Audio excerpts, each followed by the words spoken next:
We have made so many demands from applicants and citizens over the years to say, this is what you need. We need this from you. You need to get this to us. But we needed to create a path for you to get there. So this is about creating that path that's very clear. It's the same for everybody. It's one process, and this is what you need to do.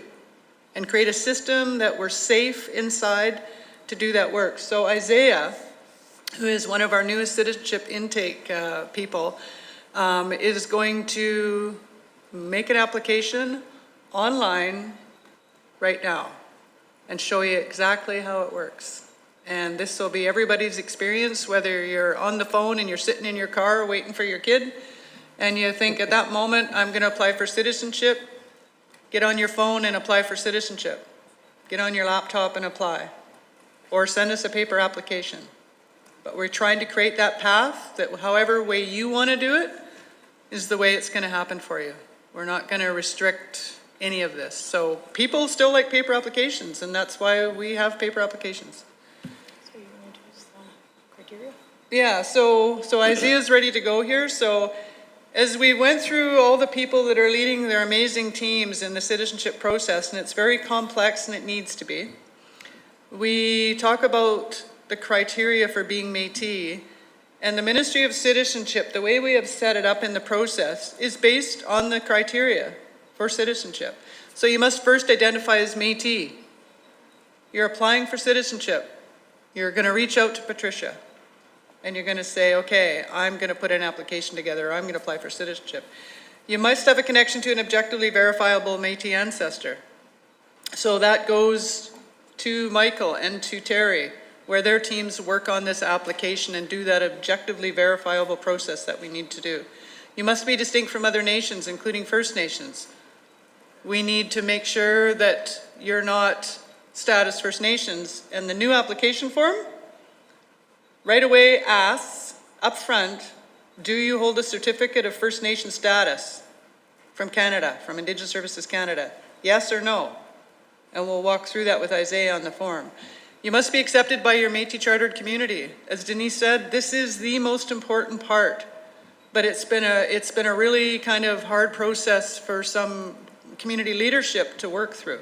So we're trying to make that easier for you. Safe, but easier. So when that limited amount of time you have, you can get the job done and make sure that your community is growing, and then those people that are belonging to your community are accepted by your community. Automatically that comes back to us and goes right through the CRM into card processing.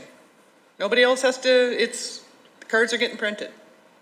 So that's the last step. So, and Isaiah's gonna use this criteria, so he's done all these things, he's read about this, he understands, now he's gonna apply.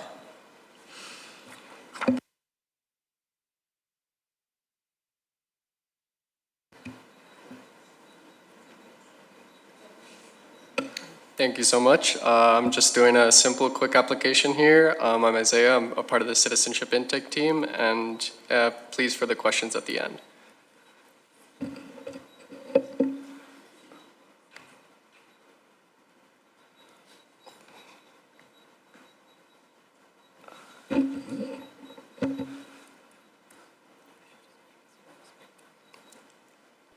So I'm just applying for myself. I am obviously a BC resident, and as Colleen said before, asking the question, do I hold a certificate of Indian status issued by the government? If an individual does select this as yes, they will not be able to apply. They are told that they need to reach out to the appropriate organization, but if they do reach out to us, we will help them and find them on their way to exactly where they need to be. But to continue with our application, you cannot hold that, as she said before, you can't hold it to continue.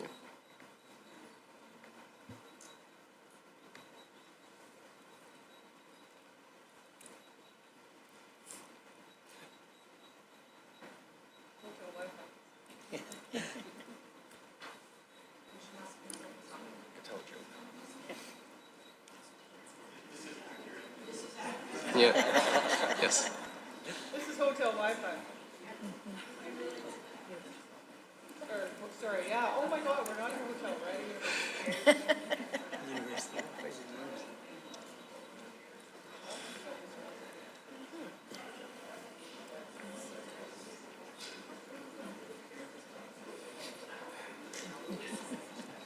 weather, right?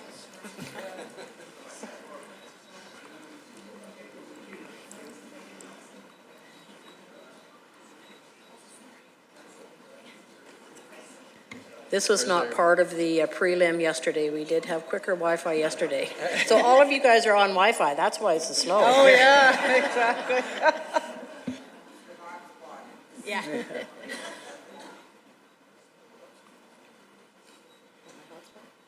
Oh, yeah. We are connected to a VPN. I hope that that might delay the connecting to the server as well. Did you VPN? So maybe while you're working, oh, Just seeing if it's on. I think it's just the page itself. so maybe we don't have a lot of time. Of course. So, yeah, this is not really what it's like. We tested it. Take questions as it's. So what we're going to do, while Isaiah's working on this, and obviously we have some internet. So one of the issues with this is we have to stay inside of a VPN because it's on a production server. So we have to make it safe, so we're on a VPN, and VPNs slow things down. When this is a hub online, it's just like any other, it's like going on Amazon. Pretty straightforward.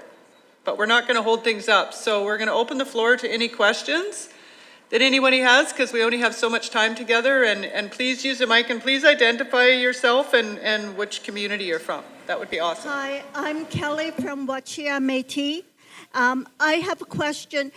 When you do this, if you're reapplying to get a new card, how often do you change the picture? And is there a camera feature in there? So you're saying you just apply for a new card, right? But is there a camera feature where you can give a new picture of yourself, or how does that work? That's a really good question. Currently there is no option to take a photo. Well, I've aged a lot, and my old picture has me in red hair and stuff, dyed and or pink or whatever. And I mean, I've gone natural. I don't look like I did years ago. I'm heavier. I'm not. Right? So, there should be some sort of option there, that a camera option that you could have your picture put in at the same time or whatever. So when we launched the new hub for Louis Riel Day, at any point, if you want, you can do a replacement. Every 5 years, you'll do a renewal. When you do your replacement on the hub, there'll be an option for you to upload a photo. When you click on upload, if you're doing it from your phone, there'll be a camera feature right there. You can take a new photo and then just proceed with the application. If you haven't moved it, you can probably complete the renewal in about 3 minutes.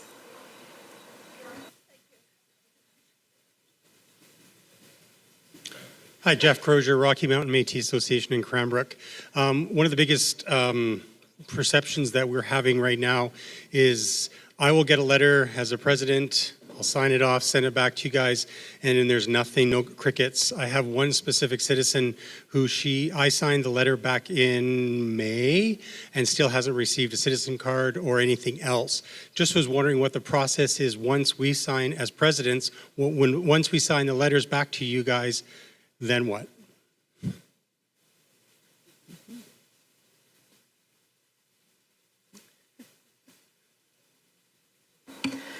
So the question is, what's the process and how long should our citizens be waiting for their welcome packet and citizenship card? So once we receive the community acceptance, it still needs to be processed in our system, and then from there the citizenship cards are generated. And we are moving to a system where we mail out citizenship cards once a month, just for the practical feature of it's cheaper to mail them in a lump. So Generally speaking, from the time that you've signed the citizenship card till somebody gets their card in the mail is approximately 2 months, sometimes 2.5 months. With the hub, we will be reducing that time significantly, so it'll probably be 4 to 6 weeks once the hub is up online and running. So just to add to that, and that's a great question because the citizenship process is complex. So let's say you received a letter for community acceptance. It says your community is going to grow and you have 5 people that are sent to you for community acceptance. When you sign off on those, even now, but in a new system, which will be much easier for you, when you sign off on the community acceptance, they come back into the system and need to be approved for citizenship, right? So now that the community has accepted them, which is the 4th criteria for citizenship, they come in to be approved and a citizenship number is generated. Now, currently, that's me. So the resolution on Saturday is for the Citizenship Authority that we passed at the MNGA is so that the Citizenship Authority is actually 3 people. And so when that community acceptance comes back in, again, it's about efficiencies. You've already accepted them as community member. They've already been approved by citizenship assessment. So let's generate those citizenship numbers and let's get them out there faster. So exactly, all those steps have to be easier and the path needs to be clearer. So yeah, community acceptance is the most important part, 100%. And so now I am on speaker. I might go to my hairdresser and you would never recognize me as a brunette anymore. I just had to put that in. Anyway, one of our things within my own community, and we do applaud all of the efforts that have been put forward to try and, make this a smoother process. I mean, there's been a huge change in your own ministry, and that's gigantic. And we understand that in communities, and we're doing our very best to, see how this can work for us and for our members that are applying. One of the things that happens if they come to our office, we have them fill in our community and MNBC applications.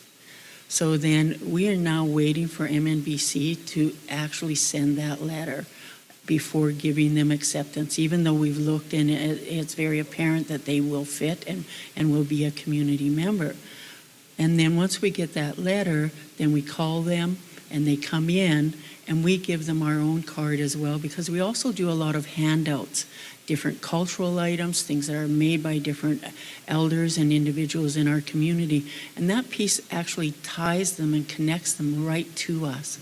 It's like, look what we got, and this is a great thing to belong to community.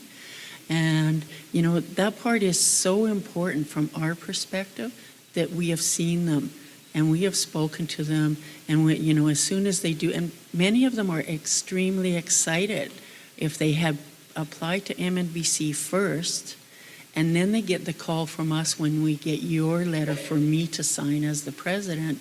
They're really excited. We weren't even aware. And when they come in and then see the office and see what we're doing and all the programs and services that come out of our office, not just MNBC. And I think that's a huge part of being a community member, being aware of what happens in your community. Many of us are working really hard to ensure that we have things happening, some, more so than other communities, and that's as our communities grow as well.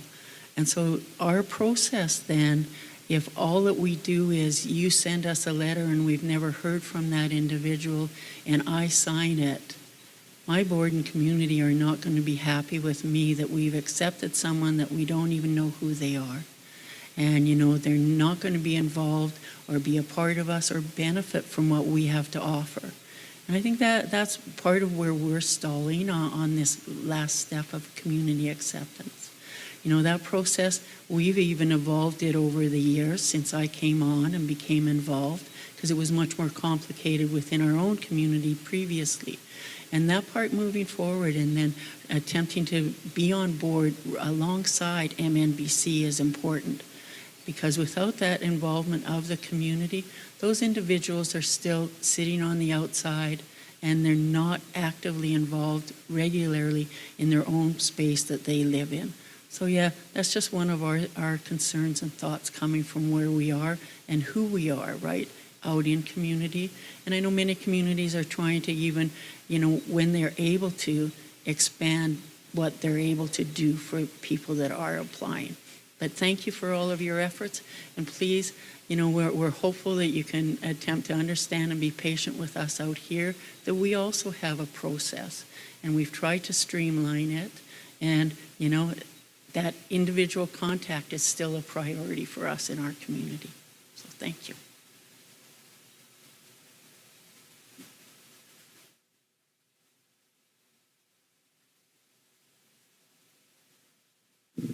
Sorry, is it me or is there a response to Joy first?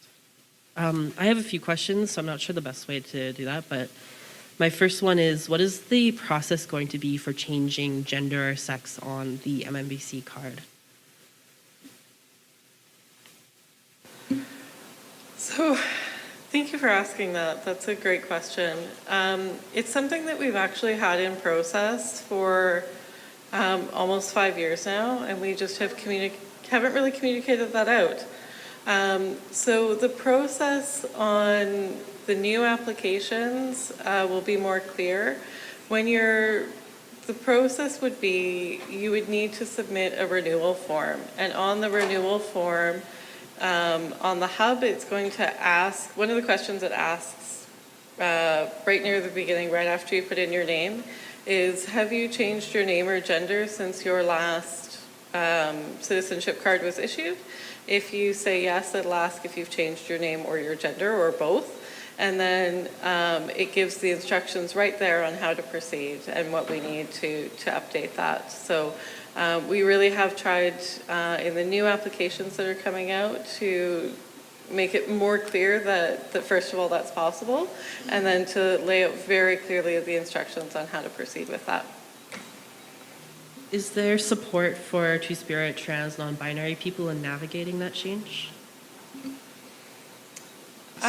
Sorry, I'm just gonna, and that's what we're trying to do, and that's why it's a great question, and we need to involve anybody that wants to assist us with this. So we've got kind of the framework of it, if you will, on the hub and in the new application. But again, thank you, because we need to hear from everybody about what this should look like. Are we experts? Absolutely not. So we need to get feedback from everybody about this, because the great thing about the CRM is MNBC owns it, right? We can make whatever changes need to be made. So if there is a good way that we need to do that and you share that with us, we can make those changes. How accessible will the gender change be for youth who are under 18? So if youth are under 18, their parent or legal guardian needs to sign the renewal form for them. So as long as it would be the same process, essentially, if you're under 18 or over 18. And regardless of your age, there's the option to add in pronouns. If you would like us to communicate to you with those pronouns and you're still in the process of the gender change, there's options there too. So if there's an instance, for example, where a youth identifies as trans but their parents are transphobic, how do you protect the youth and ensure that their correct identity is going to be on their identification? Yeah, and we're not there yet. So let's think about that, and let's work with our Ministry of Youth to understand what that looks like and how we can do that. Because I totally understand that conversation that is happening right now, and we need to go down that road, if you will, and let's make a concerted effort. So we need to, this has already kind of come up with us about meeting with the Ministry of Youth, and this is, the Citizenship Act is a legislative piece. So we might need to look at legislation.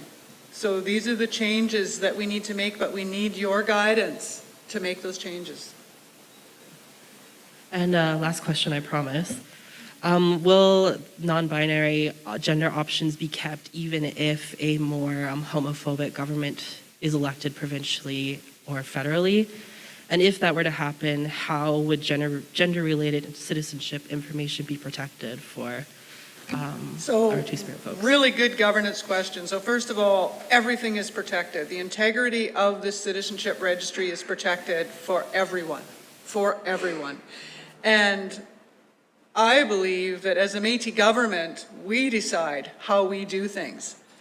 The province and the federal government do not determine how we identify ourselves and who we are as citizens of the Métis Nation. Everyone that's a citizen. So we absolutely support it. Nothing would change if, good Lord, I hope not, but let's just say there's a federal government change. We are not changing how we do things in our Métis government. Thank you. Great questions. We do have an online question, if you're okay with that, Richard. We have an online question that has been here for a while. It's okay, thank you. And could you please introduce yourself and your communities when you come up? Thank you.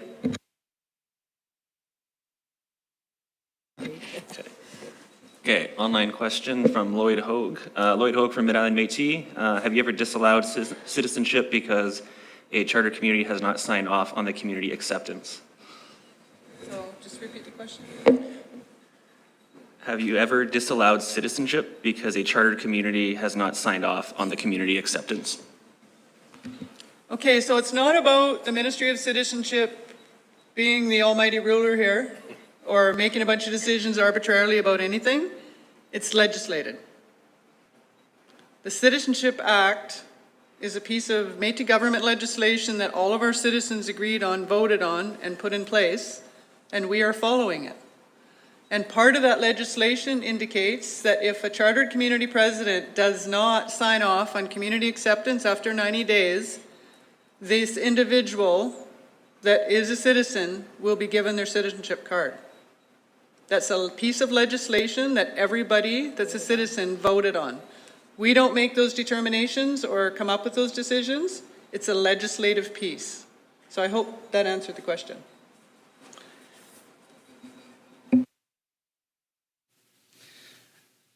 My family names are Sayers, Remners, Taylors, Pritchard, a lot involved there.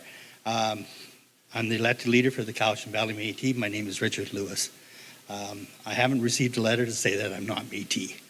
A couple examples. For the happy, fuzzy, warm feeling, my daughter and my grandson and granddaughter, they received their Métis cards after 3 years.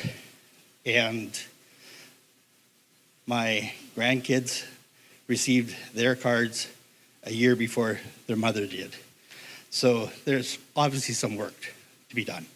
And there was something else I wanted to say, but I totally forgot because I got all nervous and everything else. So,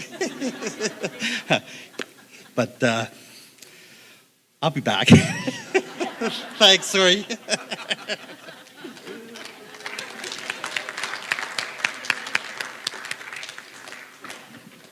Tulse, Betty Ann McDonnell, Kaneet, leader of Nicola Valley District Métis.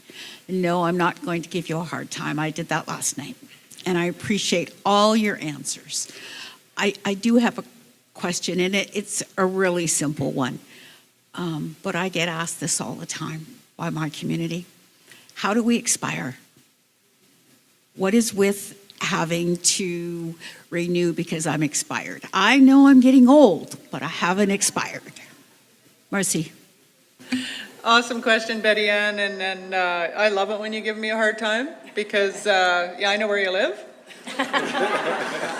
And my family's from Merritt, and Betty Ann, of course, is a leadership in Merritt, so yeah, we give each other a hard time, but we usually end up at the Clouis Cafe for coffee or lunch, so yeah, great question. So when we think about the bigger picture of us as a Métis government and what a citizenship card and what citizenship means to us, let's think about it operationally. So, many of you, including myself, if you get on a flight, you get on a plane, I don't show my driver's license or passport, I show my Métis Nation BC citizenship card. Where Think of every time that you do that, you are self-determining yourself as a Section 35 rights holder. That's what that means. You're self-determining as a Métis citizen. So if we are to have relationships and partnerships that are operational with federal and provincial governments, which we're doing, and ICBC is a good example, we need our citizenship cards to be renewed every 5 years, just like your driver's license cards are. We want this to be accepted as provincial ID. We need to have the integrity of this ID to make that acceptable. And I will say that, you know, over the years, there's been some interesting, you know, reasons for not renewing cards. And then when they do renew, they send a picture from, you know, 1977. You know, we all realize that we age and these cards and we get older, but just think of it like a driver's license renewal.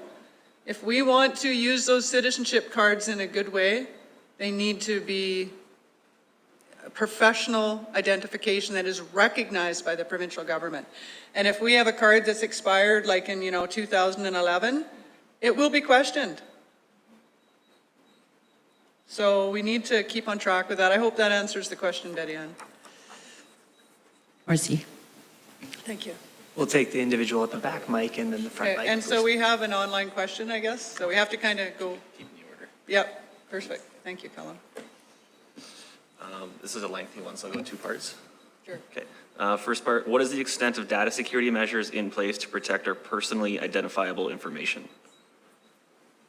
Is it from? Oh, sorry, Daryl Patras from Northwest BC Métis Association. Awesome, thanks, Colin. So we talked about, Minister Hooper actually started with one of our priorities is the integrity of our Ministry of Citizenship. So how do we protect this information? A lot of it, a lot of personal information. So I'm just going to walk back a little bit to, I've been in this role for exactly 1 year this week as the Executive Director of Citizenship. And I'm still here, yay. And I love it, but I've learned a lot. And one of the first things I've seen in relation to that protection of our information, when I first came into the Ministry of Citizenship and kind of, as any ministry I've went into, I've kind of looked at it and said, there's three things I look at right away. One is, where's the money? Where's the people? And where's the systems? And when I looked at where's the systems, and I looked at the registry and realized that there was a lot of people with access to our systems. And it was not a really great system, but there was a lot of access to it. So I went to our fearless leader, Colette, who supported this endeavor from ground zero, which is why we are where we are today, and the support of our board, otherwise we wouldn't be here. And said, like, we need to shut this down. We need to restrict this access. We have so much information we need to protect. She agreed, and her access was shut down as well. Everybody's access was shut down except for the key people, like 3 people, 2 people actually to start with, that could actually look at anything inside the system. And then once we got a handle on that, then we started making sure everything was protected, and we expanded it to like 4 people. And even now in the CRM system, as sophisticated as it is, Michael only sees what Michael needs to see. Patricia only sees what she needs to see. They don't go in there and look at everything. Everybody only sees what their step is that they need to see. And that's the way it will always be. Nobody will have unfettered access to this system ever, because it's our information. And also, I just want to expand on that, because if we're trying to create these relationships with federal and provincial governments about these open-ended systems where they need to talk to each other, and we're already doing that with Canada on the child welfare piece. So a national system needs to be created, and we've already met with them and said, look, we have a system that we've built, children in care are a part of it, and let's talk about what those data transfer sets look like. Tanya, in all the amazing work she has done with the Ministry of Health, is already doing data set transfers to the province on these programs she's running for research. And the province is thrilled. This data is coming in a very secure management system over to them and back to us. Imagine if we could do that for every ministry. So yes, it is super protected, and it will even be more protected as we go forward. So I hope that was a long answer, but it's a big amount of work. Colleen, if I jump in about the little nitty-gritty parts, is We have the full CRM hosted on the MNBC network through a virtual private network. You have to VPN into the CRM, so we have multi-layered encryption on the CRM. No one can get into it except for the authorized people in the CRM. And extra added protection is with the quality assurance program. We have run the full team through privacy training. They're all HIPAA and FOIPA certified to ensure that they're handling all of our citizens' data with the utmost security and respect. So we're really taking all the steps possible to ensure all citizens' data is as protected as it can be. Thanks, Alex. And that's why all of you community leaders got Excel lists that are encrypted. So that's why we're doing it. That's the second part of the Second part of the question. Can you summarize the assessment and auditing processes for ensuring that the protection of our personal information is prioritized? I'm not quite sure what the question is. Can you read it, Cal? Can you summarize the assessment and auditing processes for ensuring that the protection of our personal information is prioritized?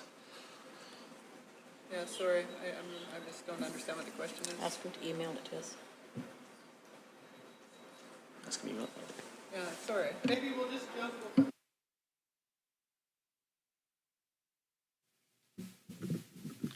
I'm Topher Burke from the Columbia Valley Métis Association, and I actually have a question kind of related to data. I have a brother in Alberta who's got 2 little boys, and he wants to apply in Alberta. Since I applied for my BC residence or citizenship, the computer I had has kicked the bucket, and all that information is long gone. Is there any way for us to download our own personal information so that we can share it with our family members?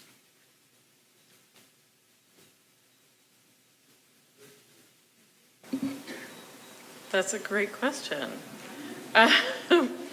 It's not currently possible with the hub, but that's one of the things about hearing from our communities that that is a great thing we hadn't thought of making possible. But yeah, definitely. Would it be possible for us to send you an email and you'd be able to send us our information? In the meantime, we do have a process where you can contact the Ministry of Citizenship through our email. You'll be reaching out to Patricia, and as you've heard of the many strenuous tasks that we have a queue if there ever are document requests, but we can most certainly look to getting it fulfilled. But we also have to, of course, protect the personal information of what may have been part of your initial application, what's permittable to be shared. But definitely reach out to Patricia. We can get the gears moving on that. Okay, thank you. Hi, my name is Wendy Schneider from Rocky Mountain Métis Association. My new card that I got has no address on it, so it's not worth the plastic it's written on without an address for BCID. So the new cards have to come up with addresses on them. Thank you. Monica Parkinson, Métis Nation Columbia River Society in Golden.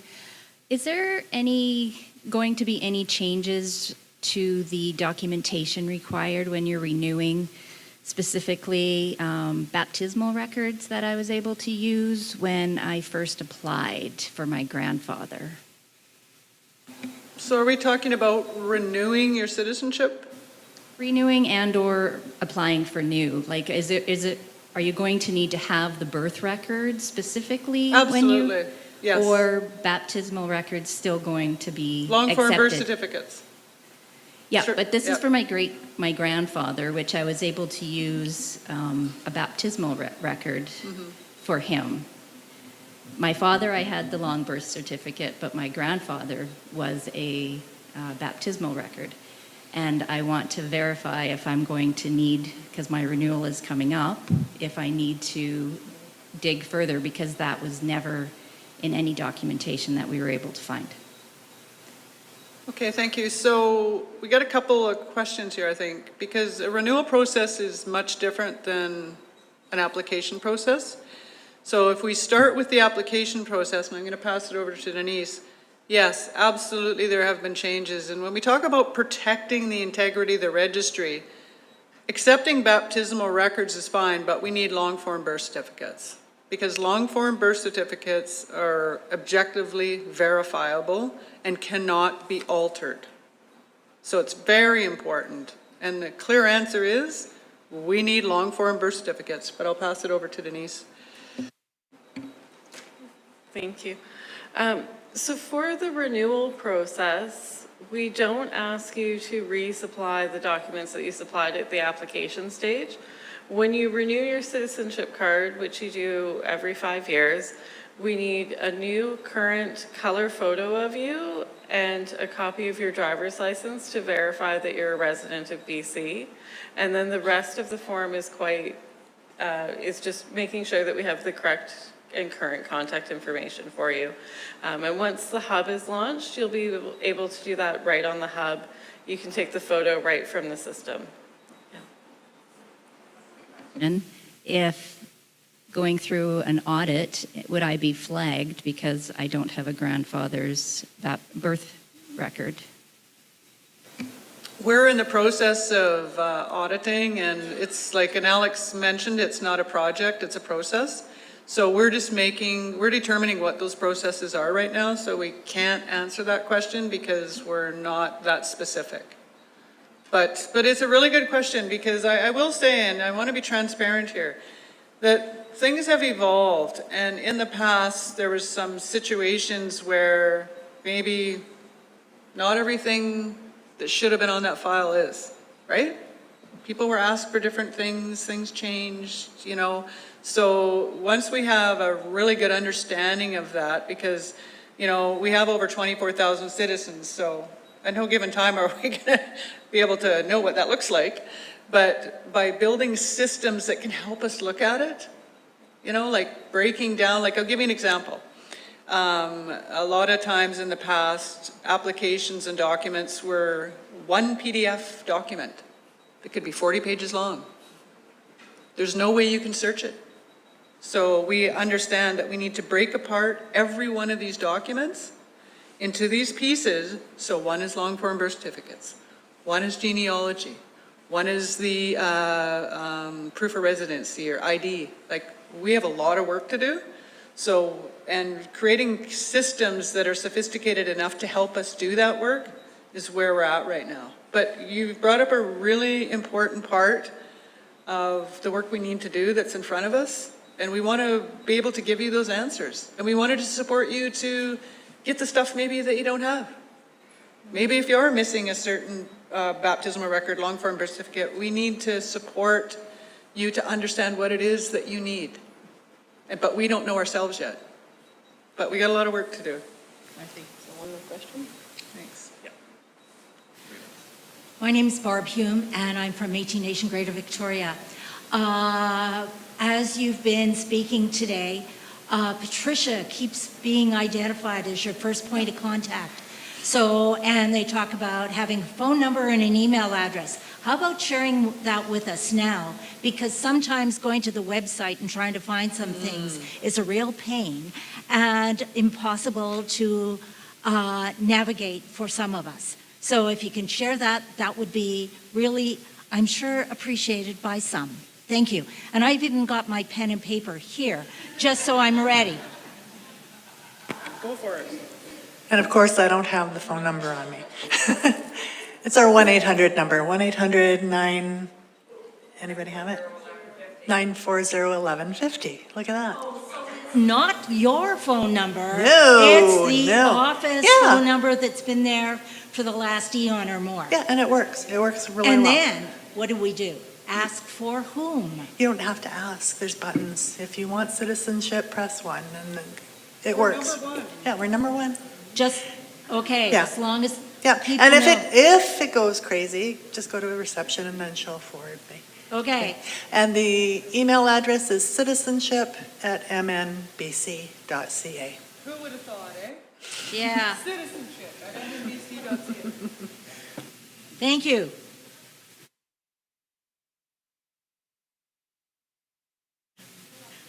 Good morning, Jan Ovens here in Cowichan Valley, Métis.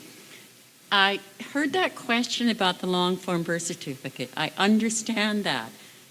But when I consider how far they go back, the circumstances of my grandmother's birth, the only place it's going to help is some church record.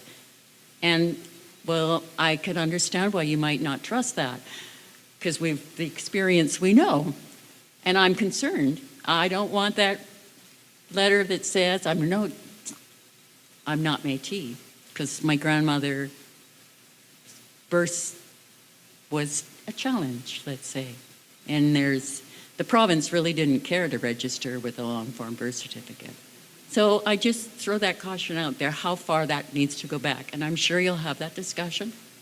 But emotionally, I just needed to say it. Thank you. Thanks, great question. We have to wrap it up because we have other people waiting to take these seats. But whenever there is the situation that was just brought up, contact us. Because if there's a specific case and a specific issue or a concern or question, oh my gosh, we are here to do our very best to answer those questions. So all I can say is please reach out to us. We're trying to do a better job of communications. So have some trust in us and let us know what's going on. Thank you very, very, very much, all of you.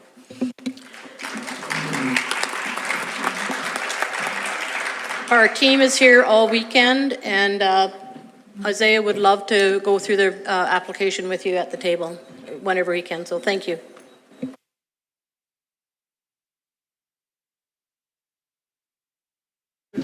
All right, folks, so that wraps our Citizenship Town Hall. Another round of applause for all the lovely humans up here.